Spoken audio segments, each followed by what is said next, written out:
Wolf and Wall were happily married until her death in 2000. So 3 years. Before her death, they collaborated on a book about Harlan Ellison. He was a writer, a science fiction writer, and often attended the International Conference on the Fantastic in the Arts in Florida. So he's just a professor. He's not Gary Wolf Wired, so that's the end of that. So where are we at? What do you suggest can we relate this to the world?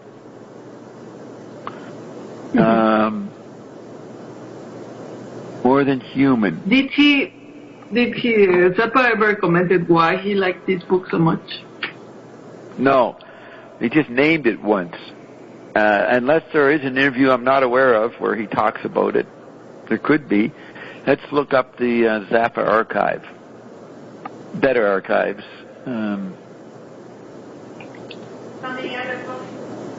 Jesus, Roxy's not even paying attention.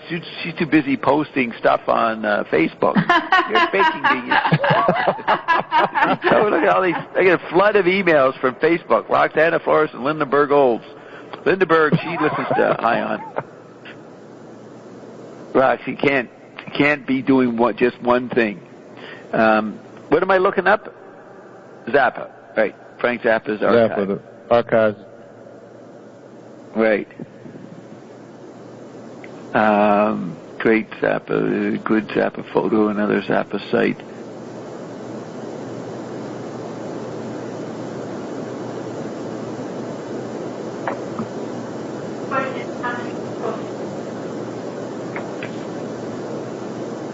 Yeah, not too many.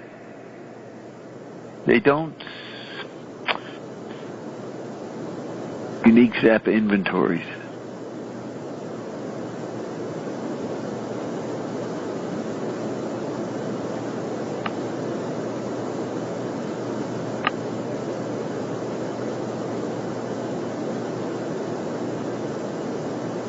All right. Hello, boys and girls. So here's an article.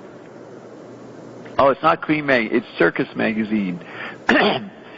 So it's June 69. Weren't we talking about June 69 in some way? I think Zappa took a quote out of Theater Sturgeon. I remember this. See, I have the article somewhere. Well, it's in my file. See, here's the quote that they feature in the article that Frank picked. So these are words from the book describing the Homo Gestalt. Multiplicity is our first characteristic. Unity our second. See, that fits Web 2.0.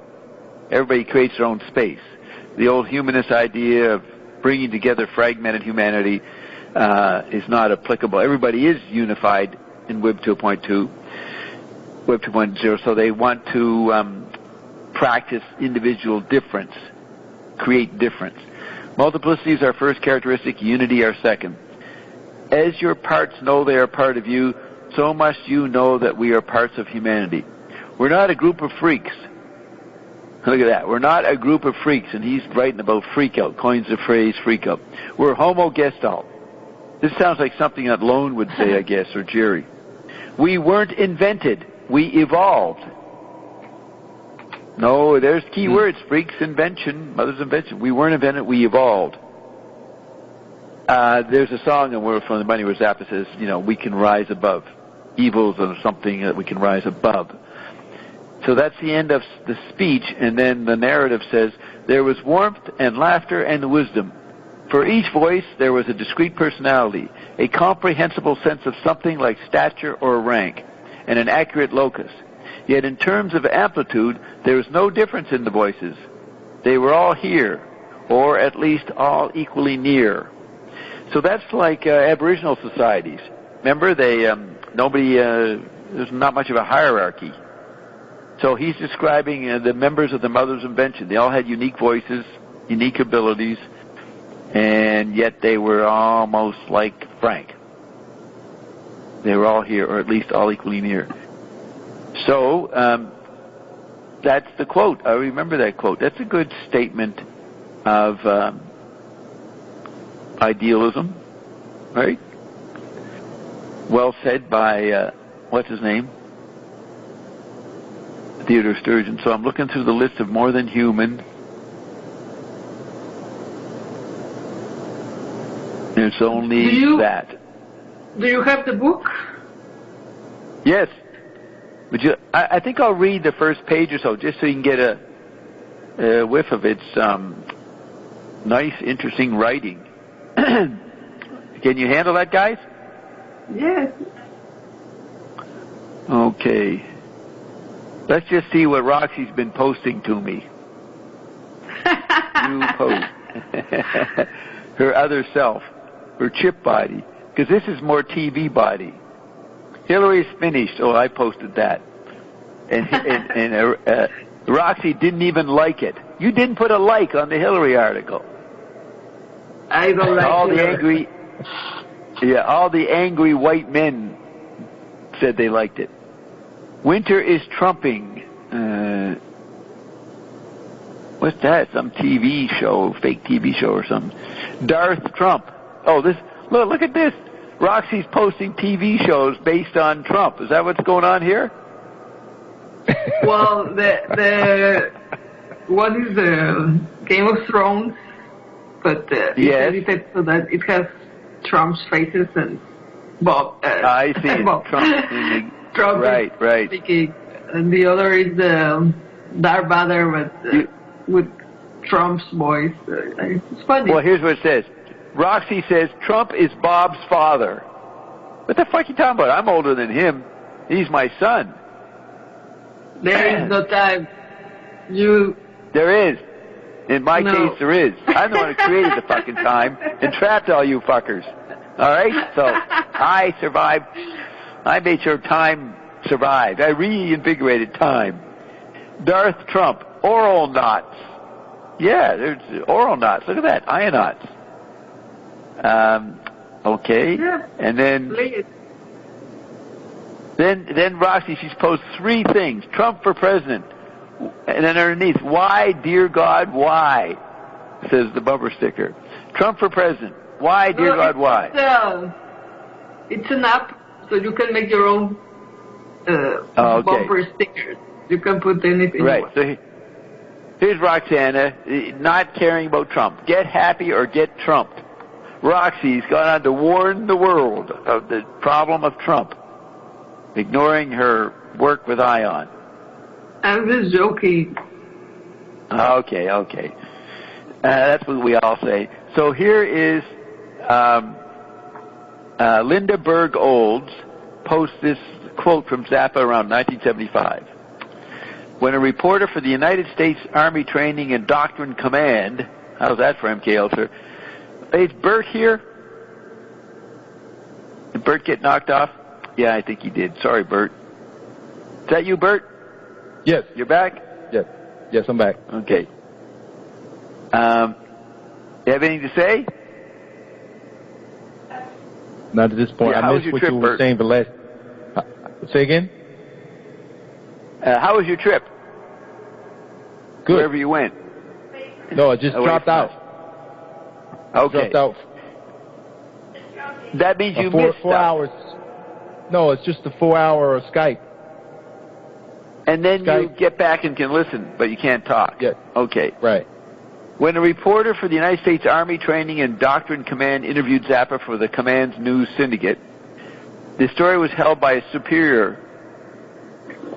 Porter interviewed Zappa for the command's news syndicate.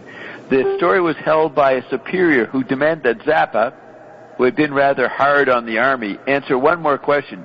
Just who does he think will defend the country without the Army?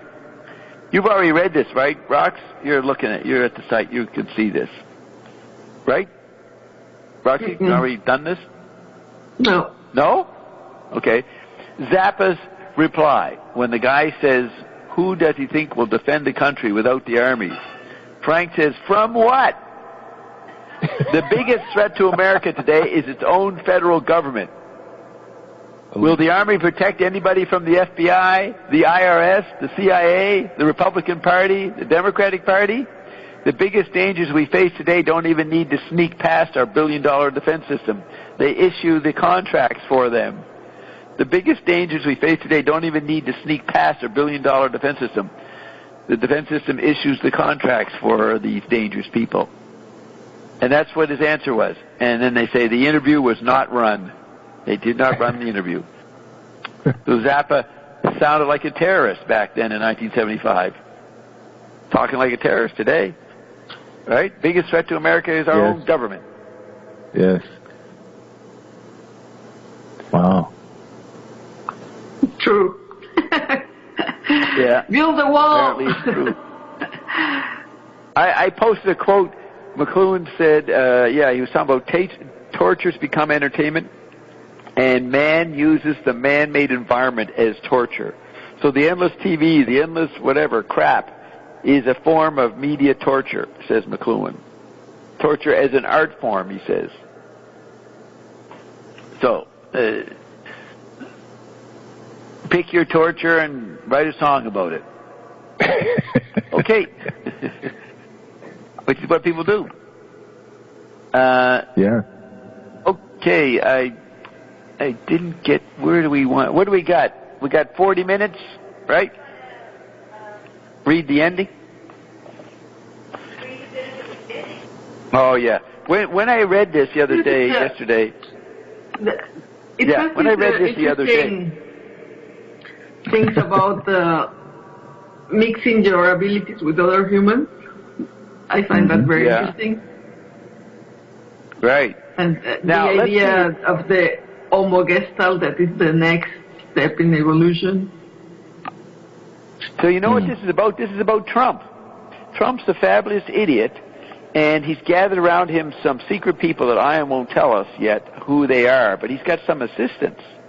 Really? That's a secret team. Yeah. And now, one thing Ian said, the oligarchy, the establishment, whatever they are, the ones that are still left, they think that the election will go their way and Hillary will win. But they don't know about an unknown factor that's going to undermine that. But they think that they got it made. Yeah, I don't know if they know about this, if the news affects them, what's happened lately, but that's what Ian said about them. They're not going to like blatantly rig the thing, but they're going to make it go its way somehow. And you heard Ian saying, we don't intervene, we just balance. We balance it out. So, what did you just say, Roxy? What? There was something... The Homogeneous? I don't know, you made a statement. Yes, I found these two things very interesting, that people can mix their abilities, these freaky people, outcasts. Yeah. Now so Trump is the fabulous human evolution. Or Jerry. Jerry is the fabulous. Let's look at this as preparing Trump, because he's brought up by alternative, otherworldly situations. Well, it's like entrainment. When people live together, women's periods come together, the heart rate comes together. I mean, people adapt. Bob and I, he does stuff that I can't do, and I do stuff that he can't do. I do more stuff than him, though.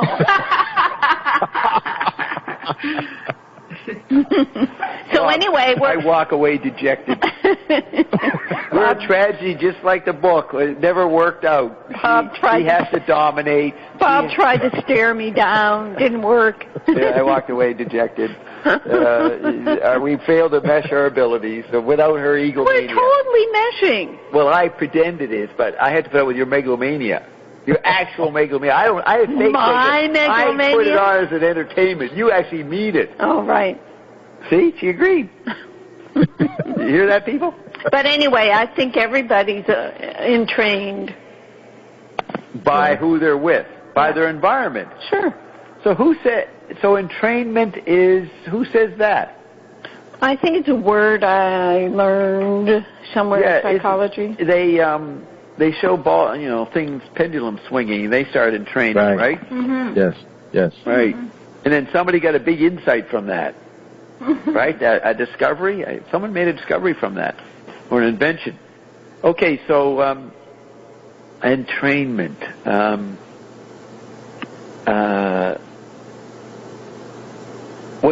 when I'm reading this first couple of pages, there's italicized parts, which is the thinking of the character. Mm-hmm. Or, I'm not sure, I didn't read enough, who's doing the thinking. Anyways, here is the... Yeah, let me just say this. Look at how this project went. Bob's been saying for weeks, I want to do Theater Sturgeon. I want to read More Than Human, get it ready, and speak it. So he finally decides last night to start reading the book for tonight and tells me about it and says, you'll come on and add whatever. Because you read the book. Because you've read the book before. So I download the book, read most of it, get ready for tonight, know the whole story, while Bob sort of stumbles along. 3 pages and gives up. What do you mean you know? How do you know that? How do you know that? How do you know that? I didn't even get anything read, and I thought we'd get your knowledge that would be remembered, but you actually reinforced your knowledge by reading a chunk of it. And that's my stupid proclivity that I have to be prepared for things. Yeah, Carolyn helps and jumps in and does more than anybody every time. just because she was asked to help. Could you help us a little? Then she ends up being the leader of the group. Hijacks the whole thing. She's always trying to hijack Iron Dome. That's basically, it's me and JW against Carolyn. We would be lost in the wrong directions if it wasn't for me. So it's much like Pritchie's Honor, if you've ever seen that movie. 2 mafia members living together, and one day one's going to shoot the other. You ever seen that? Jack Nicholson, Kathleen Turner, I think. Good movie. And in the end, I don't remember what happened in the end. Do you? No, Bert. No. I'm asking Bert. No. No. Yeah. Who won? But it was an very entertaining movie to watch. But I don't remember the ending. Yeah. Right. It couldn't have had a precise ending, else we'd have a tragic conclusion or something, right? We can't. It's vague, so it couldn't have been precise. Maybe they survived it, lived to tell the tale.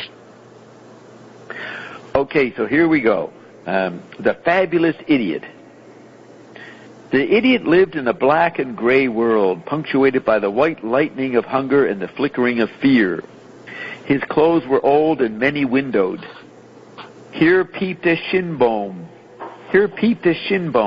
sharp as a cold chisel, and there in the torn coat were ribs like the fingers of a fist. He was tall and flat. His eyes were calm and his face was dead. Men turned away from him. Women would not look. Children stopped and watched him. It did not seem to matter to the idiot. He expected nothing from any of them. When the white lightning struck, he was fed. He fed himself when he could. He went without when he could.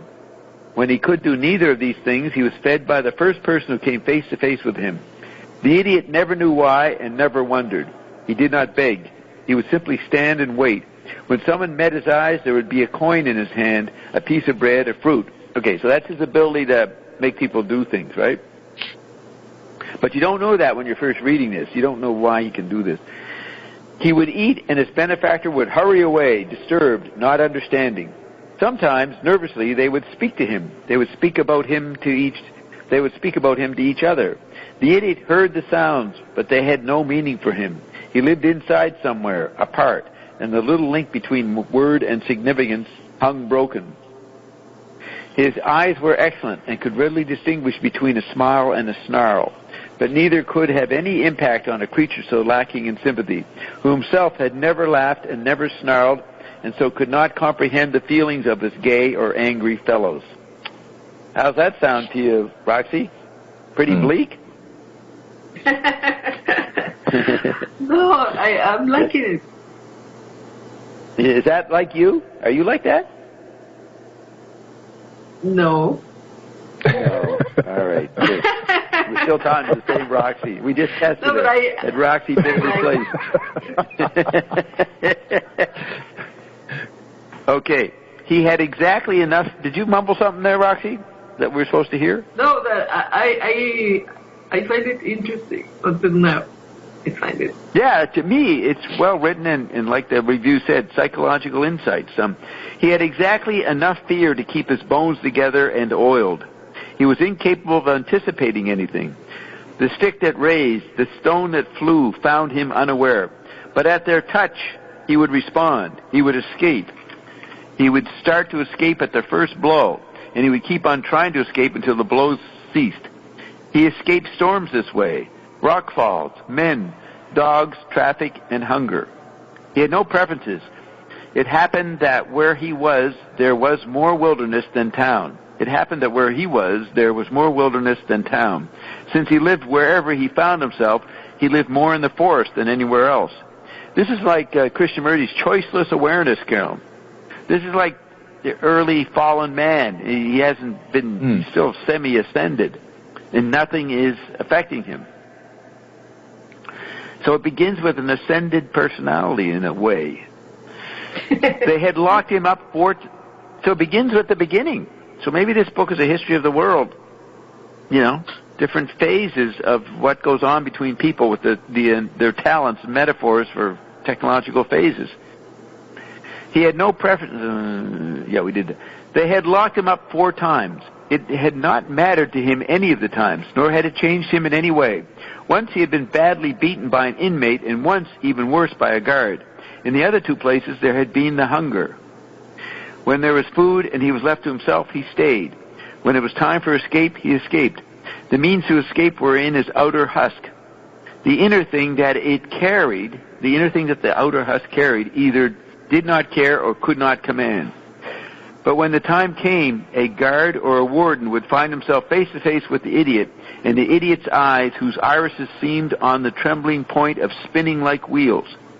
Now what's interesting, I thought that's what I saw one of my first times I met Zappa. I thought his eyes spinned. It's interesting. But when the time came, a guard or a warden would find himself face to face with the idiot and the idiot's eyes, so face to face with the idiot and the idiot's eyes, whose irises seemed on the trembling point of spinning like wheels. The gates would open, and the idiot would go. And as always, the benefactor would run to do something else, anything else, deeply troubled. So he's like an E.T., right? It's kind of like an E.T. kind of guy who frightens people with his simple abilities that he doesn't rub it in, just does a few little things and they run. He was purely animal, a degrading thing to be among men. But most of the time, he was an animal away from men. As an animal in the woods, he moved like an animal, beautifully. He killed like an animal, without hate and without joy. He ate like an animal, everything edible he could find, and he ate when he could, only enough and never more.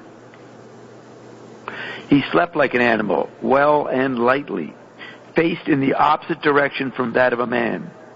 For a man going to sleep is about to escape into the sleep, while animals are prepared to escape out of it. He had an animal's maturity, in which the play of kittens and puppies no longer has a function. He was without humor and without joy. His spectrum lay between terror and contentment. That's really describing like a caveman. No mortar, no social communication has happened much. So we could read this to Ian or just bring it up and say, is that the description of a quite ascended person? That she says yes. Just to fuck up Roxy and anybody else who dares to listen. Ion, this describes Ion. That is the Homogeneous, the idiot? No, the Homogestalt is the combination of the 6. Remember that. The combination is the Gestalt, which is like Zappa defined, something big. They were big when they worked together. So maybe there's some interesting details about how they worked together before they all die. What do you think, Carolyn? There's nice stories about that? There might be good descriptions of ESP and stuff. Sounds pretty smart what Sturgeon was doing here. Then it says, his spectrum lay between terror and contentment. That's contrast and bliss. He was 25 years old. Now, Zappa was 25 when his career took off. He got his Frank contract. Frank was 25 when he killed Chambord. Wow, really? The Frank meme. And you can enter for free until you're 25. You can enter. Oh, in the building, really? In Jamboard? Yeah. Wow. It vaguely sounds familiar. I only half took that in, I guess. Let's go to the timeline and see what happened to me in my diaries in when I was 25. In 1947. You just remember when you were 22. Yeah, I was 22. No, I was 25. You were never 25. No, wait a minute. I was 22 in 1944. That's when I first met Carolyn. When I was 22. Isn't that interesting? So, here is 1947. One entry, April 22nd, one of the best key dates in the world of my mythology. April 26th. Oh, you're looking at it, Bert? Yes. Oh, were you following along in the Wikipedia on More Than Human? Yes. Oh, okay. April 22nd in Paris. What? And I switched to your timeline. Now I'm on your timeline. Go ahead. Yeah. So you were following along. You weren't in the dark. Okay. 1947. Renee, my father, says, Bob, do you remember years ago when James Joyce told you that crowds were all that's left? Dobbs, yes. Renee says, well, that's no longer true. The atom bomb ended all that. The world is going to be run by and for machines now, and no human or crowd can alter that fact. There's a whole sociological theory that society is run by gangs, battles of gangs, so that's like crowds. So no human or gang or crowd can alter that fact. There just can't be an atomic war. So we've told every country that any terrorist group that tries to hijack the planet with an atom bomb, their home country will be immediately destroyed. That's the law now. So the harsh reality of impersonal, machinic, robotic world was told to me when I was 25, which is it probably made me dead. I became lone when my father told me the facts. The effect of the atomic bomb killed me emotionally. That's the crowd. Joyce said crowds were all left. No longer true. The atom bomb ended all that. The world's going to be run by and for machines now, and no human or crowd can alter that fact. Now, these diary entries, I always have a reason to pick them, and I may not remember why I picked them, but this one I remember. I'm thinking now must be because I was fucking irrevocably fucked over by my father there. He did an MK Ultra on me. He said, no more people, Bob. Can you imagine what kind of asshole I became because of that? Talk about We don't have to imagine it. Wow. 25. At 25. That's And look what we did to our foster kids. When they were 16, we told them that the world was going to be blown up the next day. I scared the shit out of them. I destroyed them. They never recovered, did they? No. They became better people. Now, you know, Roseanne made a nice statement about me, and she included a picture of me leaping out of the water with my foster son, Paul. Mm-hmm. And we're both holding a surfboard, and we're reaching up, high-fiving each other. Mm-hmm. And that what actually happened is that we got in 3 inches of water and laid down and pretended we were surfing 3 inches of water. And then we, in front of the people on the beach, we went to this victory dance that we had surfed in 3 inches of water. That was our prank with my son. But Roseanne is saying, look how energized Bob is, 94 years old, look at him. But he's with, if you want to go see a picture of my foster son, who I killed emotionally in 1982. Actually, we didn't kill him, Carolyn, because he wasn't around. He didn't believe us in that first year. It's true. It's just Shannon and her girlfriend, we told. Annie, or Ann. So, we destroyed Shannon. But here, this is, see, now I discover this now, after I read the description of the effect on me described as lone. I became like lone at 25 years old. I did. Couldn't connect with anything. Yeah. I knew everybody was a machine. And I had to work myself out of the muck. I am the one who knows that you can become more than human, because I did. I overcame the MK Ultra my father did on me. It took decades. But then I became the shining person on June 17th, 1987, when I went on Mike Dyer and presented myself to the world. as a guy who was here before the Logos and after. The first show of Bob Dobbs. June, I think it's the 17th. I'll look on the fucking timeline here. We can always look it up, right, Bert? Let's look on the timeline. Go to June 17th and see what it says about me. 1987. Yep, June 17th.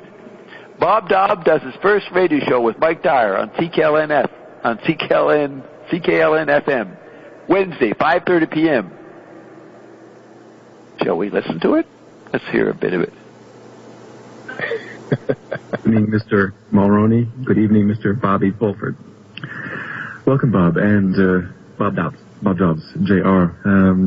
Look at that. I just scanned the fucking thing forward a minute and 10 seconds, and it was right at the beginning. Now, what the fuck? That's psychic, man.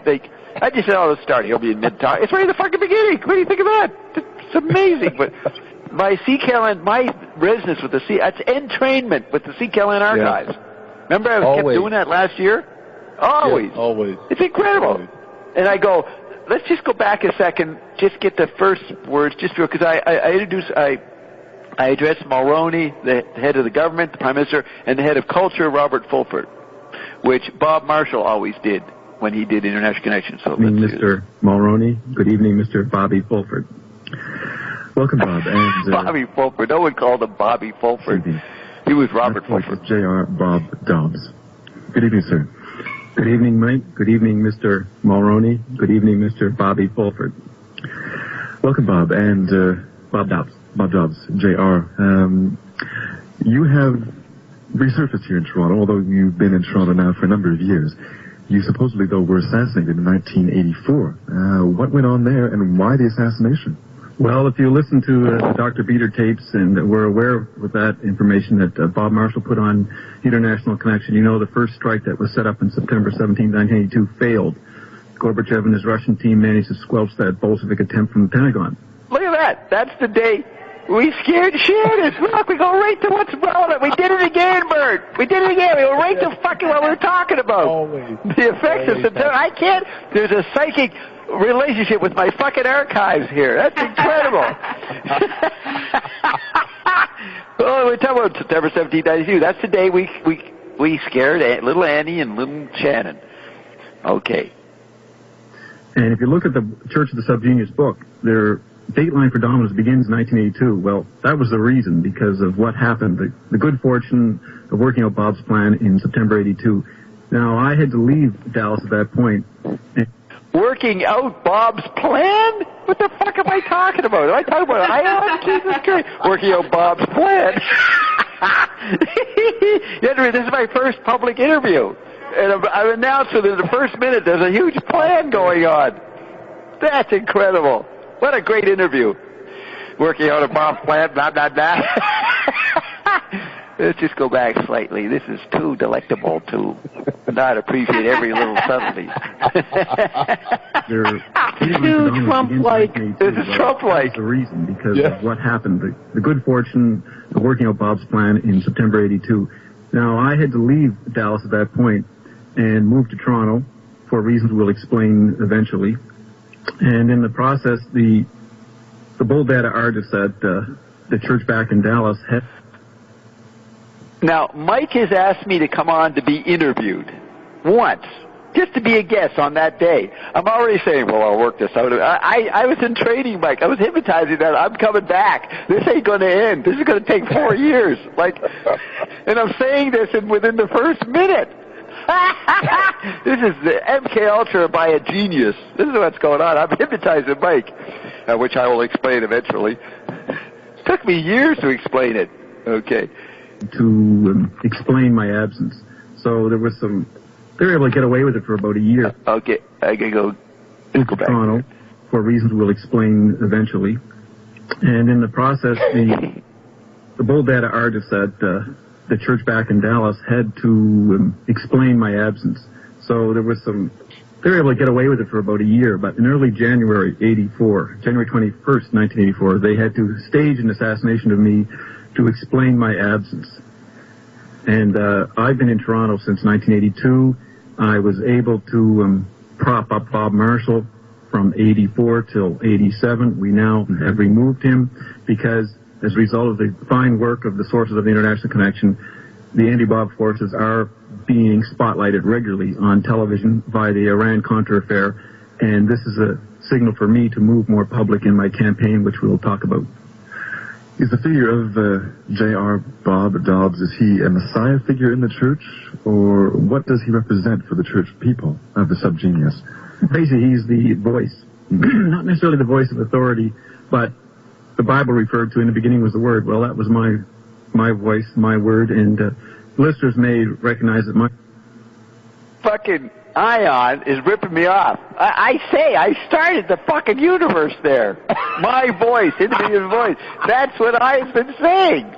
Opinel, you started this about holy shit.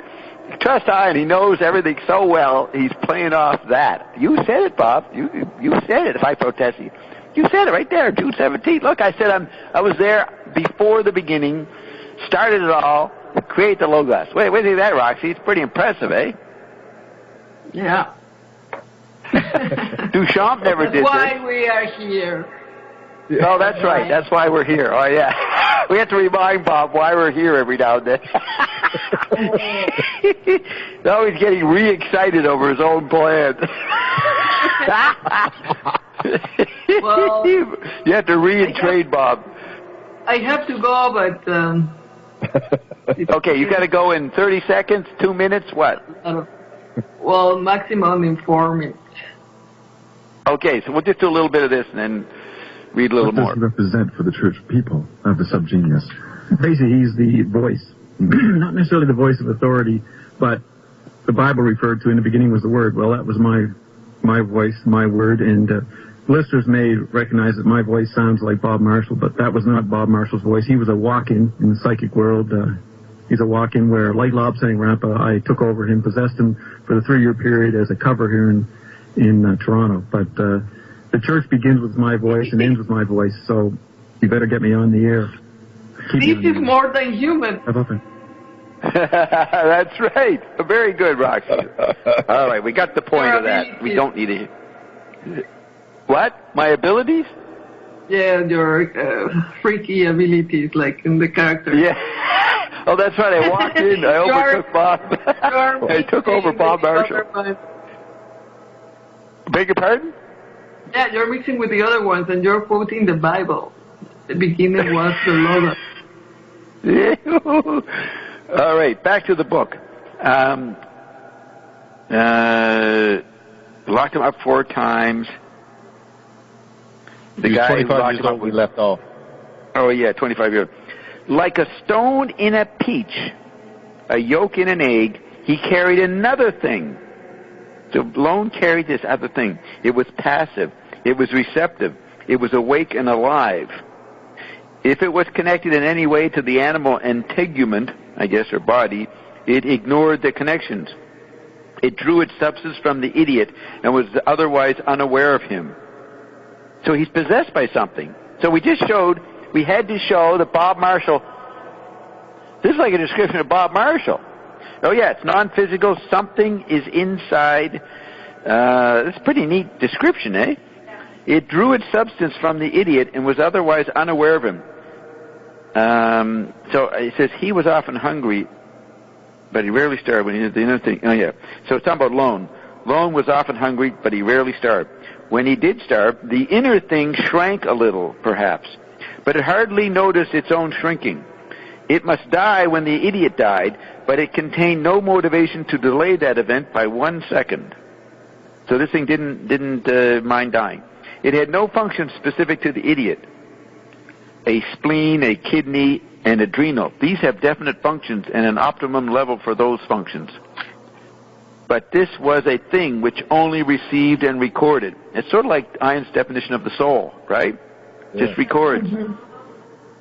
It did this without words, without a code system of any kind, without translation, without distortion, and without operable outgoing conduits. It took what it took and gave out nothing. That's the soul. Yes. Yeah. And then all around it, to its special senses, was a murmur, ascending. It soaked itself in the murmur, absorbed it as it came, all of it. This is the soul. Perhaps it matched and classified, or perhaps it simply fed, taking what it needed and discarding the rest in some intangible way. No, it wouldn't. It would take in everything. The idiot was unaware. The thing inside, ... And then the next paragraph is this odd italicized stuff. So we'll just finish it with this, Roxy. It goes, without words, then in italics, warm when the wet comes for a little, but not enough for long enough. Then a bracket, sadly. Never dark again. A feeling of pleasure, a sense of subtle crushing in. Take away the pink, the scratchy. Wait, you can go back. Yes, you can go back. Different, but almost as good. Sleep feelings. Yes, that's it. That's the, alarm. You've gone too far. Come back. A twisting, a sudden sensation, and one less voice. It all rushes up, faster, carry me. Answer, no, nothing rushes. It's still, something pulls you down onto it. That's all. Fury, they don't hear us, stupid. They do. They don't. Only crying, only noises. So it's different emotions, sadly, alarm, sleep feelings. So it's describing how the soul. That's pretty impressive, eh? Yeah. Then it says, without words, though, all this without words, though, impression, depression, dialogue, radiations of fear, tense fields of awareness, discontent, murmuring, sending, speaking, sharing from hundreds, from thousands of voices, none, though, for the idiot. So the soul's taken all this in. Nothing that related to him, nothing he could use. All of this was a whole life going on inside the idiot that the idiot wasn't aware of. The idiot, was unaware of his inner ear because it was useless to him. He was a poor example of a man, but he was a man. And these were the voices of the children, the very young children, who had not yet learned to stop crying to be heard. Only crying, only noises. Well, isn't that amazing? That's pretty fucking impressive. Yes. All right. Congratulations, Roxy, for getting this far. Yes, I survived Chambord. Yes, you survived Chambord and the follow-up. The 2 weeks of no energy. Yes. Okay, we'll talk later. Well, thanks a lot. Yes. Aloha. Aloha. Take care. And if you get a chance, listen to the first half hour of music in the archives. There was a lot of neat music you'll like. Yeah. That you sent. See how I play it. Your mix. My what? Okay. Your mix. Meat? Mix. My mix. Yes, study my mix. That's right, study my mix. Okay. Talk to you later. We'll see how much Bert can handle. Bye. Bye. And look at that. She's still been posting stuff on my Facebook page, but I haven't looked at it yet. Maybe we could bring in Dave Neufeld for substitution. Let's see. Where is Dave? Oh, he'd be asleep now. What do we do, guys? We only got 15 minutes till the show's over anyway, so we're okay, Bert. Yeah. Yes. So let's have Bert talk about the wonderful insights that he got from this or this week. Yeah, let's talk about your glutes. Let's talk about your glutes. No, we're not going to talk about his muscles. We're going to talk about what he's learned this week. I'm playing Ion. Right. Ion. Yeah, he was telling me last week. You know, hey, Pop. I have not had a thought about your glutes. No, I have not looked at the fucking typing the chat line for fucking hours. Dave is going nuts typing shit. I wonder what he's saying. He's talking to somebody. But look at this. Leon's been acting a little batty today. He started declaring love tokens to me. So the latest statement from Leon, Roxy, my love, in capital letters. Leon's gone bonkers. He's identifying with the Roxy boys. Took him long enough. And Leon goes, thank you, Carolyn, for doing all the work. He's there supplementing. That's right, Carolyn. You do all the work. Look at Dave. Let's see what Dave's been saying. Alyssa yells out, Bob for president. Dave, what's this Trump recording from? He sounds younger on it. Oh, okay, that's many hours ago. Who put the piano on it? Well, it's a propaganda coming out of his campaign. Dave then says, I love his New York accent. Fucking rocks. Rivals some of the British accents. Alyssa says, Dave, this piano is effective. It is nice piano in that piece. Dave says, yes, especially if you're predisposed to Trump. To others, this would be trying to paint a villain in nice tonal shades. Ha ha. Dave says, I'm amazed how much of the left and center of the political spectrum don't hear these speeches and think he's cool. Or interviews rather than speeches. Trump rocks. Sheetrock too. Sheetrock too. He rocks and he sheetrock. People are too cynical to imagine he's doing it for the good of his country, says Dave. Though judging from his support, not all people are cynical about the prospect of Trump. Dave says 50% of America are feeling it. Pretty good for someone described by much of the press as a brainless, lying idiot. There's your fucking fabulous idiot. There it is. It's Trump. And he's like he doesn't respond to anything, you know. He's like a dead, unemotional thing. Then Dave says, Trump could unify the country more than Hillary. He's a great blend of Manhattan sophistication and political incorrectness. That's true. Dave says, Trump's the new Manhattan Project. Martin comes in and goes, great show, Bob. Then Dave says, last show before the election. Then he says, ooh, freaky digital effects for a moment. I guess that was on the music. Someone named Yella says, so this is weird. Reddit.com. The Donald comments. Someone tell me I'm wrong. This invite to a pizza. So it's some weird stuff. Dave says, he's fucking brilliant. It's like an infomercial. Informal and informative, and the audience is involved. Jermaine goes, hello. And then Dave says, play this, Bob. And it's a holy shit, you've got vote, celeb video paints Donald Trump orange talking something. Don't know if that's pro-Trump or not. Maybe I should play that. Yo, Yella, just check this link. Looks like seriously heavy stuff. So let's see what this link does. We got 14 minutes. And we don't want to listen to Bert's insights about me. We've had enough of that, right? So we'll move on. We might, if this is a lousy video. Straight.com is where it's from. Okay, holy shit, you've got to vote. Celeb video paints Donald Trump as an orange talking STD. What's that, a disease? Okay, where's the video? This is what used to drive Dave mad the past month. He couldn't believe how these stupid liberals hated Trump. Yeah. Like Dave's a liberal left kind of guy, but he's listening to what Trump is saying, and he's impressed. I mean, the guy on the surface is trying to start a revolution. And these idiots are saying, you've got to vote, it's really important, make sure Trump doesn't win. What are they going to do when he fucking wins? It's going to be great fun. Yes, it is. They're all going to have a fucking crack up. If Ian's right, we'll qualify that. We don't know if Ian's right, but Ian's usually right, so probably going to happen. He even gave the fucking electoral seats, 294. So these idiots, what's going to happen to them? They're going to need us. They're going to need the drops. This is probably good for business, people. Yep. Nothing will work until they find us. This is what was driving Dave sick all last couple of weeks, reading these liberal Canadians. They say, you got to vote for Hillary. It's pretty funny lyrics, but pretty blatant. Dave says, yo, Yella, just check this link. Looks like seriously heavy stuff. And then somebody named Trumpkin comes in. There's a lot of talk about pizza in the Podesta emails. It's weird, says Yella. Trumpkin, apparently cheese pizza is internet slang for child porn. Trumpkin, and eventually it just became pizza. Dave, now Ian mentioned the spirit cooking by Podesta to me today, earlier, my private session. The spirit cooking got a bit of play, but not much. I thought it was creepy too. It reminds me of Rosemary's Baby a bit. So it's like Ian knows what's not being played up, so he plays up the cooking. He probably even did it last week, right, Bert? I think he mentioned it last week. Yeah. Somebody goes, isn't Mexico part of America? Then Dave says, or they live, or Devil's Advocate. Or they live, the movie, I guess, or Devil's Advocate.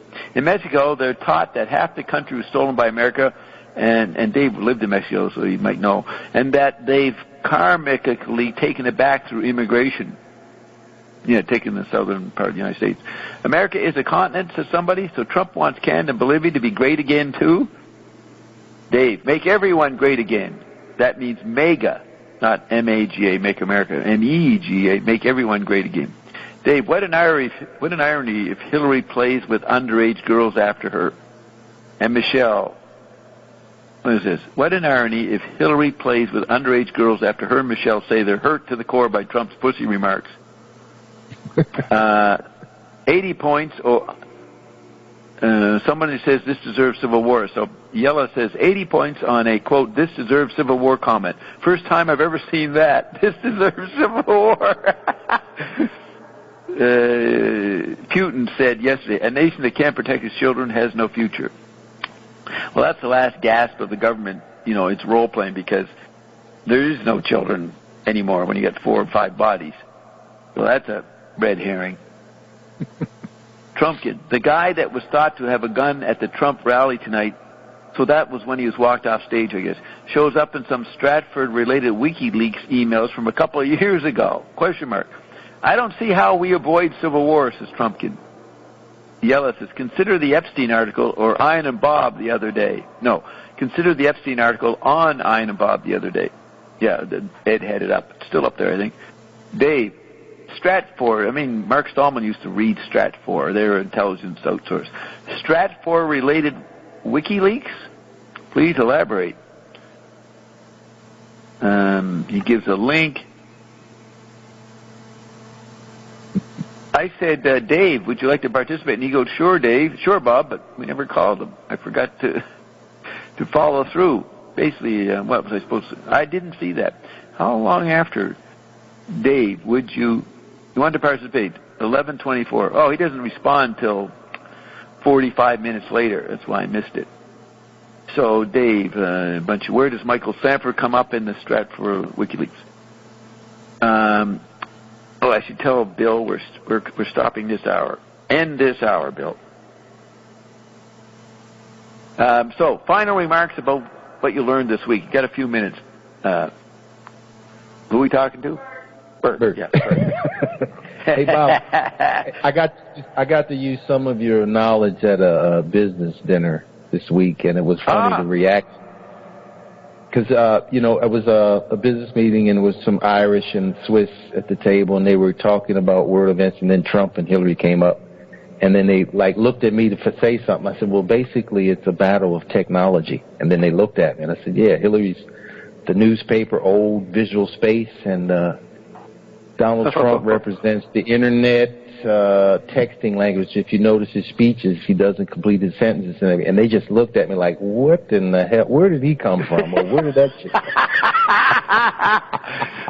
Thanks for doing that. That's a public service to me. I don't have a chance to meet business people and do this stuff. So you go out there as a drone and blow them up, and we see the reaction.